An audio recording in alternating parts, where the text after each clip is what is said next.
Baik, selamat pagi untuk kita semua.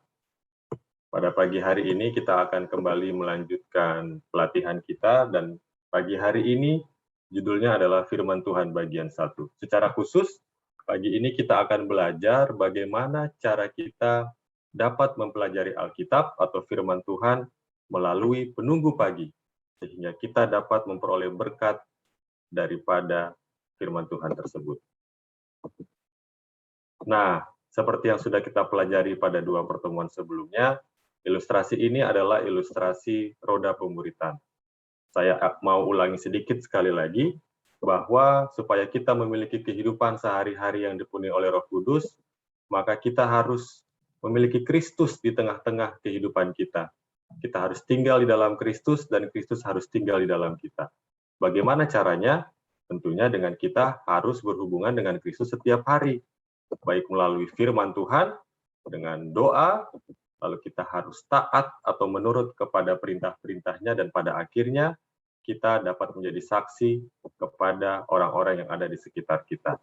Kemarin kita sudah belajar mengenai bagaimana sih caranya mempergunakan jurnal doa, supaya jurnal doa itu dapat berdampak kepada kehidupan doa kita sehari-hari, supaya kehidupan doa kita lebih sistematis dan lebih konsisten. Nah, pagi hari ini kita akan masuk kepada aspek yang kedua, yaitu firman Tuhan. Bagaimana caranya supaya penunggu pagi kita dengan membaca firman Tuhan akan mengubahkan kita lebih dekat dan lebih dalam dengan Kristus. Nah, pertanyaan yang pertama adalah, kapan sih atau mengapa sih kita harus membaca firman Tuhan? Di dalam 2 Timotius 3 ayat 16 dan 17 dikatakan bahwa segala tulisan yang diilhamkan oleh Allah itu bermanfaat untuk mengajar kita, untuk memberitahukan apa kesalahan kita, untuk memperbaiki kelakuan kita yang mungkin tidak baik, dan untuk mendidik orang dalam kebenaran. Karena setiap manusia kepunyaan Allah diperlengkapi untuk setiap perbuatan yang baik, dan juga dalam kebahagiaan sejati, halaman 81 paragraf 3, di situ dikatakan bahwa Allah sendiri berbicara kepada kita di mana? Melalui firman-Nya, yaitu melalui Alkitab. Apa yang dinyatakan Allah melalui Alkitab? Yang pertama tentang tabiatnya sendiri atau karakternya. Yang kedua, kita bisa menemukan tindakannya atau apa yang Tuhan lakukan kepada manusia dari Kejadian sampai Wahyu. Dan yang terutama adalah mengenai pekerjaan penebusan Tuhan. Jadi sangat jelas ya, bahwa supaya hidup kita dapat selaras dengan kehidupan Kristus, supaya kita bisa selaras dengan kehendak Tuhan, supaya kita bisa mengenal lebih dalam lagi kepada penebus kita, yaitu Yesus Kristus, kita perlu untuk mempelajari dan untuk menyelidiki Alkitab. Seperti rusa yang merindukan sungai yang berair, demikianlah jiwaku merindukan Engkau, ya Allah. Kiranya itu yang menjadi doa dan pengharapan kita. Itulah yang kiranya menjadi kerinduan kita setiap hari untuk dapat selalu bertemu dengan Tuhan. Nah, kapan waktu yang tepat untuk bertemu dengan Tuhan? Di dalam Amsal 8 ayat 17 dikatakan di situ bahwa aku mengasihi orang yang mengasihi aku, dan orang yang tekun mencari aku akan mendapatkan daku. Di dalam bahasa Inggrisnya lebih jelas lagi dikatakan, I love them that love me, and those that seek me early shall find me. Jadi Tuhan sendiri ingin kita itu tekun mencari Dia. Dan dikatakan, mereka yang mencarinya terlebih dahulu, atau seek me early, terlebih dahulu sebelum melakukan apapun juga, yang mencari Tuhan pagi-pagi, sebelum melakukan aktivitas apapun juga, janji Tuhan adalah Dia akan menemukan Tuhan. They shall find me, those that seek me early. Jadi Tuhan senang kepada orang-orang yang memprioritaskan Tuhan itu sendiri. Nah, jadi waktu yang tepat bagi kita untuk mempelajari Alkitab adalah di pagi hari, sebelum kita melakukan aktivitas-aktivitas lainnya. Karena ada berkat khusus yang Tuhan siapkan bagi mereka yang mau mencari Dia terlebih dahulu sebelum hal-hal yang lainnya. Nah, sekarang kita akan masuk kepada prakteknya. Seperti apa? Bagaimana supaya kita bisa lebih efektif mempelajari Alkitab? Kita akan melihat beberapa petunjuk sederhana supaya kita bisa memaksimalkan waktu kita bersama Tuhan. Dua hal awal yang perlu kita siapkan adalah alat yang tepat, dan rencana. Apa alat yang tepat? Ada 3 hal. Kita siapkan pertama Alkitab kita sendiri tentunya. Yang kedua, sebisa mungkin kita harus siapkan 1 buku khusus untuk penunggu pagi. Jadi seperti buku catatan seperti itu. Lalu yang ketiga adalah alat tulis, bisa pensil atau pena, mana yang kita lebih suka. Jadi itu yang pertama, alat yang tepat, Alkitab, buku catatan, lalu alat tulis. Dan yang kedua adalah rencana. Kita harus rencanakan dengan baik-baik waktu penunggu pagi kita. Artinya apa? Kita tentukan jam berapa kita mau bertemu dengan Tuhan di pagi hari. Apakah jam 4, jam setengah 5, jam 5 misalnya, artinya ada suatu waktu yang secara khusus kita berikan untuk Tuhan di pagi-pagi hari. Yang kedua artinya kita rencanakan, kita bisa tidur lebih awal, kita juga bisa pasang alarm kita supaya kita bisa bangun tepat waktu dan bisa bertemu, mengalami sebuah persekutuan dengan Tuhan. Nah, yang ketiga adalah kita taruh tadi itu alat-alat kita, Alkitab, catatan, dan juga alat tulis di dekat dengan tempat tidur kita misalnya, sehingga ketika kita bangun, kita bisa langsung mempergunakannya. Kemudian ketika kita akan mulai mempelajari Alkitab, kita bisa matikan HP kita, sehingga itu tidak akan mengganggu kita. Jadi gunakan alat yang tepat, lalu rencanakan dengan baik. Selanjutnya, setelah itu sudah kita lakukan, bagaimana caranya? Nah, di sini ada 4P, supaya kita mudah mengingat ya. Ada 4P, ingat saja 4P. Jadi yang pertama itu adalah persiapan, yang kedua parafrase, yang ketiga prinsip, dan yang keempat proyek. Jadi dalam setiap penunggu pagi selalu ada ini 4P. Persiapan, parafrase, prinsip, dan proyek. Apa itu? Kita lihat satu-satu. Yang pertama, persiapan. Artinya sebelum kita membuka Alkitab kita, hal yang pertama harus kita lakukan adalah berdoa minta Roh Kudus, karena Roh Kudus sendirilah yang dapat mengingatkan kita, dapat mengajar kita, dan dapat memimpin kita di dalam Yohanes 14 dan Yohanes 16. Jadi minta Roh Kudus. Yang kedua, setelah kita minta Roh Kudus, kita sampaikan kepada Tuhan semua rencana kita di hari itu. Apa yang kita rencanakan, kita mau apa dari pagi sampai malam, kita mau masak apa, kita mau pergi kemana, kita mau melakukan apa, kita mau bekerja apa, kita sampaikan semuanya kepada Tuhan. Kita sampaikan juga kebutuhan-kebutuhan kita kepada Tuhan. Kita sampaikan permasalahan-permasalahan kita kepada Tuhan di dalam doa kita. Lalu yang ketiga, kita minta, Tuhan, saya mau buka Alkitab ini, tolong Tuhan bicara kepadaku, supaya aku tahu apa yang harus saya lakukan terhadap rencana, kebutuhan, dan permasalahan kita. Jadi yang pertama, berdoa sebelum membuka Alkitab. Itu P yang pertama, persiapan. Nah, kita masuk kepada P yang kedua, yaitu parafrase. Nah, tadi kan kita sudah siapkan buku catatan kita. Di buku catatan itu, kita bisa tulis di atas tanggal di mana kita melakukan penunggu pagi. Lalu yang kedua, kita diminta untuk membaca 5-8 ayat saja. Jadi tidak perlu panjang-panjang, tidak perlu sampai 3 pasal, 2 pasal, kita bisa mulai dengan 5 ayat saja. Kenapa 5 ayat saja? Intinya adalah kita bisa mengerti dan memahami ayat-ayat tersebut. 5-8 ayat, tapi kita harus baca berulang pada pagi hari itu, sampai kita mengerti apa sih yang Tuhan sampaikan di dalam ayat ini, apa sih yang penulis ingin sampaikan kepada kita.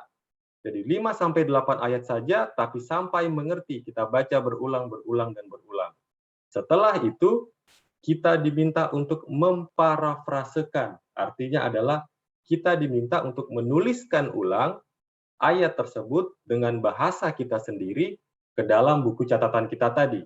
Artinya, dengan kita sudah mengulang dan memahami, lalu kita menuliskan ulang, itu akan membantu kita lebih paham lagi akan apa yang ayat tersebut sampaikan kepada kita. Jadi tuliskan di dalam buku catatan kita tadi, apa sih yang ayat tadi sampaikan dengan bahasa kita sendiri. Bukan disalin ya, tapi dituliskan ulang dengan bahasa kita, memparafrasekan.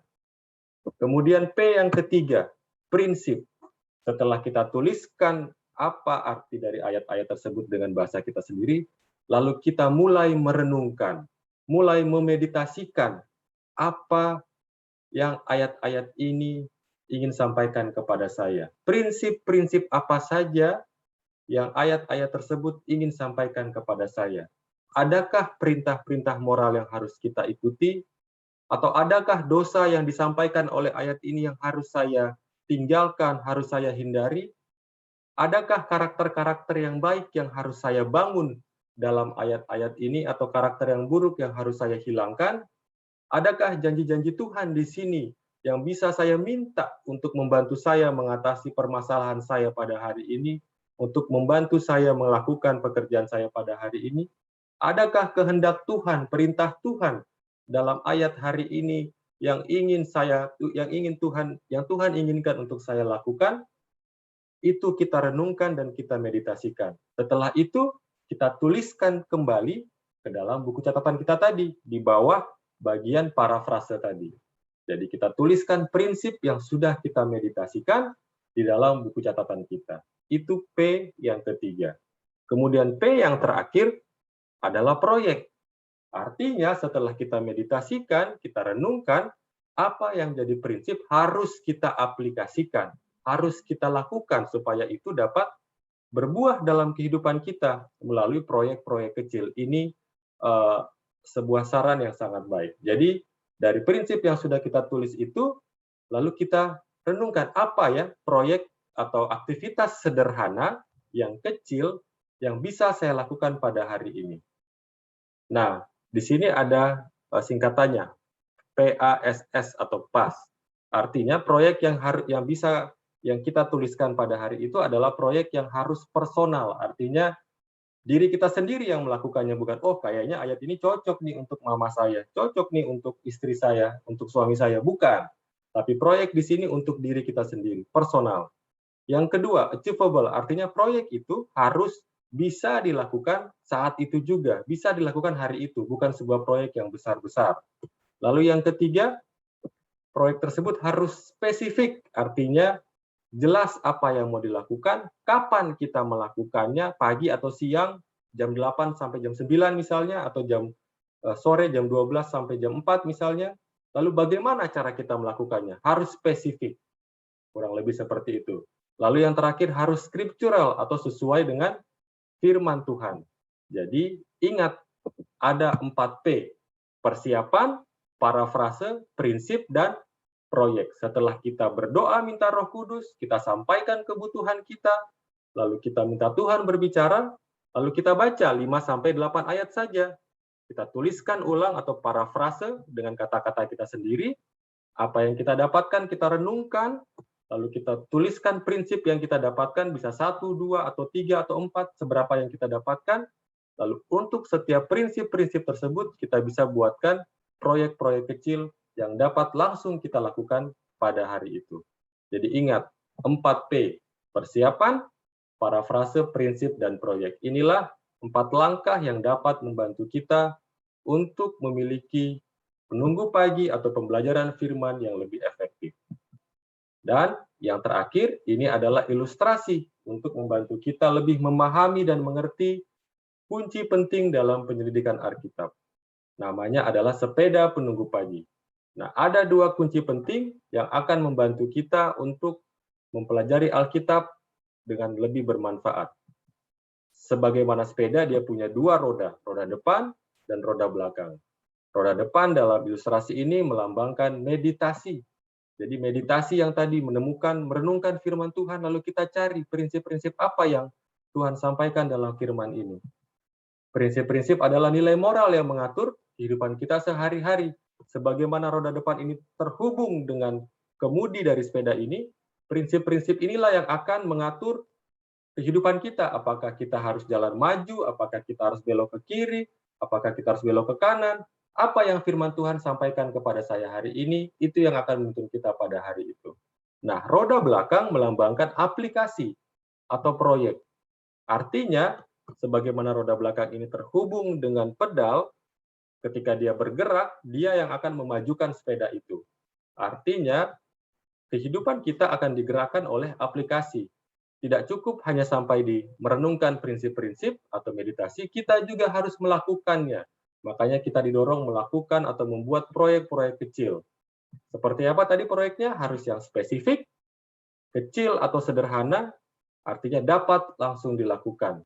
Dan ingat tadi, pas, harus personal untuk diri kita sendiri, bukan untuk orang lain, langsung bisa dilakukan atau achievable, mampu dilakukan, tidak muluk-muluk. Kemudian spesifik, jelas bagaimana caranya, kapan dilakukan, bagaimana melakukannya, dan yang terakhir adalah scriptural atau sesuai dengan firman Tuhan.